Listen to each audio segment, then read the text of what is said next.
Okay, welcome to Green-Mopeds from Strawberry Hill. I'm here on board a Askoll ES3, which is a 3 kilowatt 125 equivalent moped. So by that I mean it can do over 30 miles an hour. The book says it does 43. It's part of the Askoll ES range, and there are 5 bikes in that range. This is the top of the consumer version, I guess. There's an ES1, which is a single battery, 1500 watt single seater, 30 mile an hour limit bike. Then there's the ES2, which is a 2 battery, 2 seater, 2.2 kilowatts, 125 cc, 50 cc. And then there is this one, which is the 3 kilowatt 2 battery, 2 seater. Then they have 2 in their professional range, as they call it, which is called the ES Pro 45, which is basically the ES2 with some extra bits, and the ES Pro 70, which is basically this bike with a couple of extra things on it. The extra things on it are primarily the extra support on the rear tray to carry larger top boxes, etc. But other than that, it's pretty much the same. It can have branding as well, I guess, is one of the other major differences.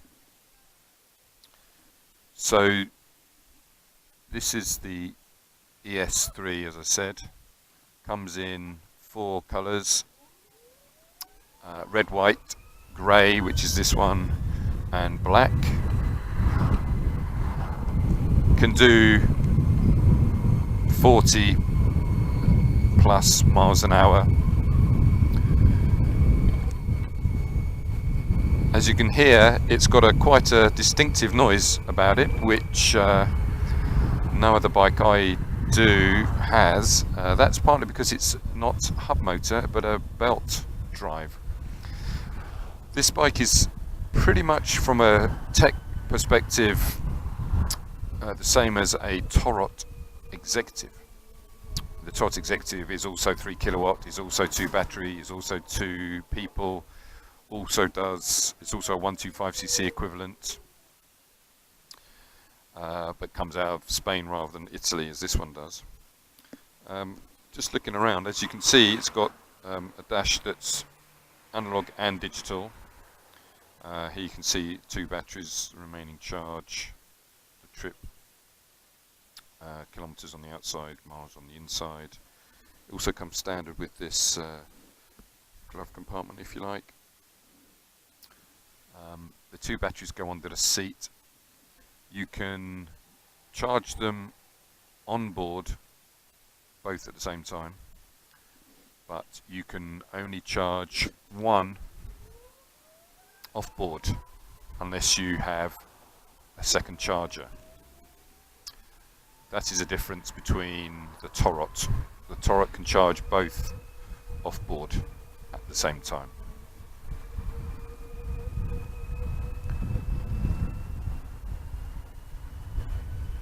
The range is 50 miles quoted.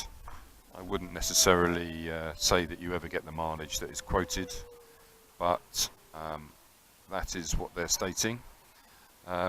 You can obviously buy extra batteries, extra chargers, and in some respects having 2 chargers with this bike would be a good idea. They cost about 200 odd pounds, because you could then charge both the batteries off board rather than having to leave the bike with the batteries inside, although they are locked. What you might also hear is a little bit of a tweet, like a did-did-did. That is to remind you that the bike is on and that it will go if you twist the throttle. It does also have down here a sort of kill switch, which if you sometimes accidentally catch, not necessarily on this bike but on others, you could end up, just cutting the power and you'd drift to a bit of a halt. You see here that it also has modes, so first, second, third. That obviously limits the power that you've got and hence your speed. It's also down here on the right got this regen button, which obviously turns on and off regen. Why you would ever want to turn it off, I cannot really think of, but it does have that ability to turn off regen. It's quoted to give you 10% more a recovery of energy if you have it on. So again, why you would ever turn it off, I don't know. The design of the bike is a little bit distinctive.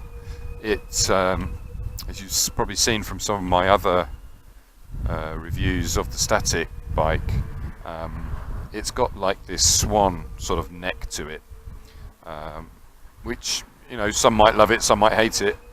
The one thing it does do is if you're on L plates, it only gives you the forks as a location to put an L plate. There's nothing around here that enables you to attach an L plate. But other than that, it's an Italian design. Askoll are saying that they've sold up to 400 of these bikes last year. So, you know, it's being used for all sorts of things. If you check out the website, you'll see that they quote, you know, delivery people as using it, post, lots of things like that. So here we are, sort of whizzing around in third. You know, it picks up well.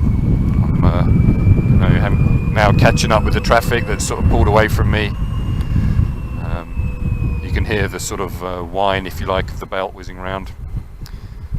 Which brings me on to sort of maintenance. Obviously, as this is an electric bike, the maintenance is very little. You've got this brake reservoir here, which is where you are obviously checking for brake fluid.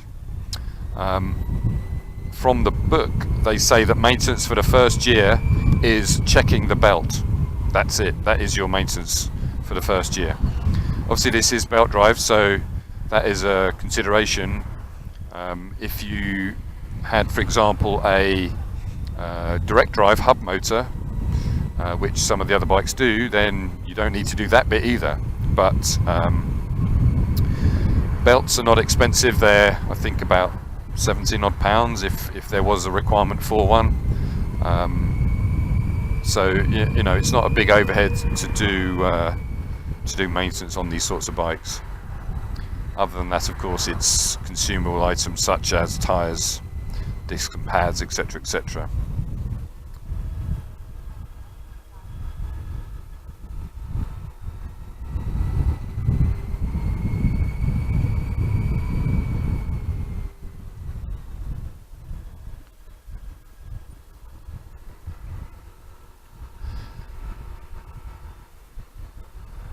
The other thing about these bikes are that they also have quite a good range of accessories.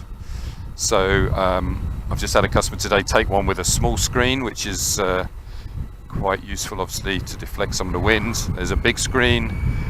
This bike also comes with a tray as standard, so you don't have to add a tray, which is again a difference with a Torot. A Torot doesn't come with a tray, you'd have to add one of those. But it also comes with Askoll branded Givi top boxes.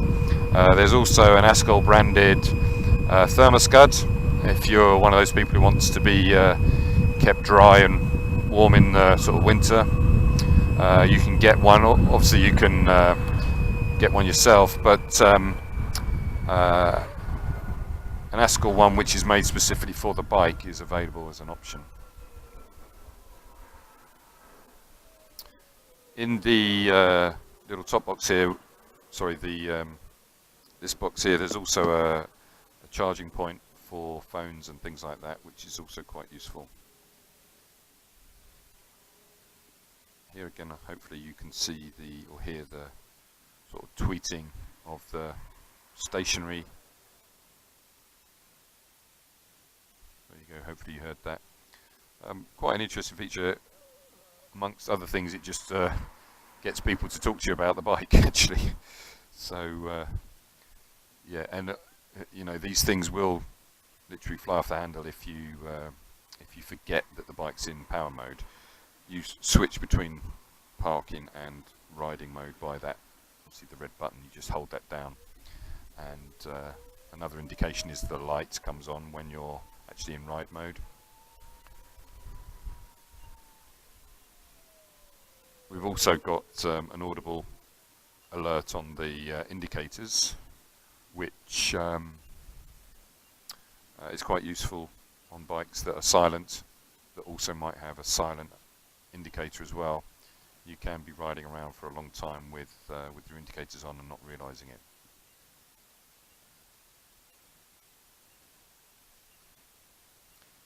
So it's quite a sturdy bike. I have compared it to quite a few of the other ones that I've had either as demos or as bikes that I actually sell, and it is, it's quite a sturdy and well-made bike. The way these are actually ordered is they are about on a 3-week time delay. So if you ordered one, it would turn up in 3 weeks, and then we have to go through registration. Like all the bikes on that we do apart from 2, this one is also available on the plug-in motorcycle grant. So the prices that you're seeing on the website are the prices after the grant has been deducted. In other words, we sort out the recuperation of the grant money back on your behalf.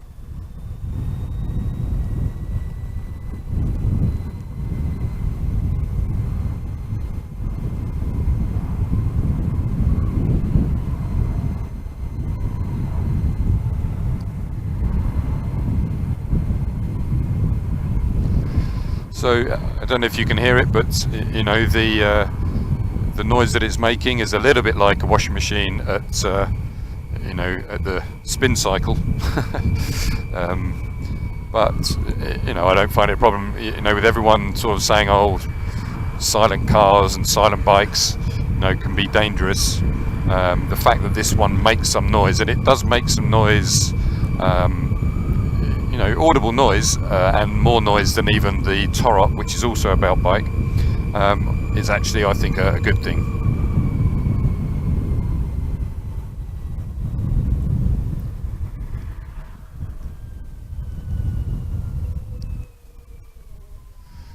Okay, so we're pretty much back to our unit now. So I hope you found that short hopper of interest.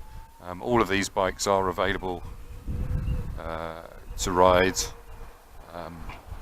We simply ask that you